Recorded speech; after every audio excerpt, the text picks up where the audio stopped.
মই এইটো প্লেটফৰ্মৰ জৰিয়তে এইখিনি সুবিধা পাইছোঁ যেতিয়া মই ৩-৪টা কথা খুব স্পষ্ট কৰিব বিচাৰিছোঁ। অথনিও মই কথা কেইটামান কৈছিলোঁ কিন্তু থাকি গ'ল।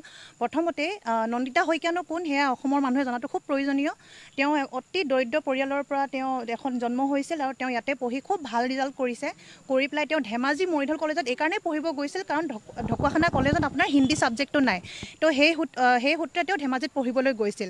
আৰু দ্বিতীয় কথা হৈছে বহুতকেইটা নিউজ চেনেল আৰু কাগজ পত্ৰই তেওঁৰ বিষয়ে ইমান এতিয়া বিকৃতভাৱে তেওঁলোকে লিখিছে যে প্ৰেমজনিত কাৰণ আছে, তেওঁ প্ৰতাৰণা কৰিছে, সেইবাবে এনেকুৱা ঘটনা হ'বলৈ পালে। এক প্ৰকাৰে এইটো মানে উদগনি দিয়াৰ দৰে হৈছে যে এনেকৈ প্ৰেমত প্ৰতাৰণা কৰিলে যেন এনেকুৱা ঘটনা হোৱাটো একো ডাঙৰ কথা নহয়। কিন্তু মই এটা স্পষ্টীকৰণ দিব বিচাৰিছোঁ নন্দিতা শইকীয়া হৈ পেলাই, কাৰণ যিহেতুকে তেওঁ এতিয়া দিব পৰা অৱস্থাত নাই।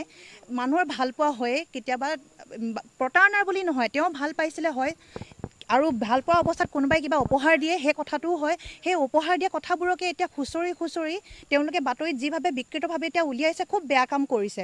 আৰু দ্বিতীয়তে ল'ৰাটোৰ চৰিত্ৰটো খুব বেয়া বুলি গম পোৱাৰ পিছত নন্দিতা শইকীয়াই তেওঁৰ পৰা মুক্তি বিচাৰিছিলে আৰু তেওঁৰ পৰা আঁতৰি আহিব বিচাৰিছিল, যিটো আমি হ'লেও কৰিম। যে এজন ল'ৰা যেতিয়া তেনেকুৱা হয়, তেওঁৰ বিষয়ে খুব বেয়াকৈ শুনা যায়, তেওঁৰ চৰিত্ৰৰ বিষয়ে জনা যায়, তেতিয়াহ'লে কোনো ছোৱালীয়ে তেওঁৰ লগত থাকিব নোৱাৰে।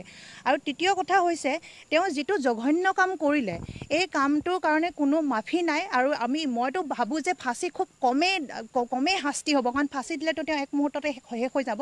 তেওঁক আৰু তাতকৈও বহুত বেছি শাস্তি দিয়াটো মই অতিকৈ প্ৰয়োজনীয় বুলি ভাবোঁ।